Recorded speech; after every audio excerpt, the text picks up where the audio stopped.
আত্মবিশ্বাস। আমাদের জীবনে সবচেয়ে গুরুত্বপূর্ণ অস্ত্র হলো আত্মবিশ্বাস। এর চেয়ে বড় অস্ত্র বোধহয় পৃথিবীতে আর হয় না। কারণ যদি তুমি নিজের ওপর বিশ্বাস রাখো যে তুমি পারবে, তাহলে একদিন ঠিকই পারবে।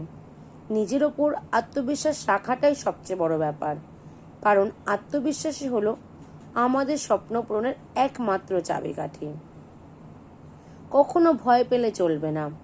মাঝপথে লড়াই থামানো যাবে না। শেষ পর্যন্ত লড়াই করে যেতে হবে। শেষ অবধি নিজের ওপর আত্মবিশ্বাস রাখলে দেখবে একদিন জয় নিশ্চিত হবেই। যারা নিজের ওপর আত্মবিশ্বাস রাখে তারাই একদিন তাদের স্বপ্ন পূরণ করতে সক্ষম হয়। আত্মবিশ্বাস ছাড়া কখনো জীবনে বড় হওয়া যায় না। ভিডিওটি ভালো লাগলে একটা লাইক করুন। এরকম আরও ভিডিও পেতে সাবস্ক্রাইব করুন চ্যানেলটিকে। অবশ্যই কমেন্ট শেয়ার করতে ভুলবেন না কিন্তু।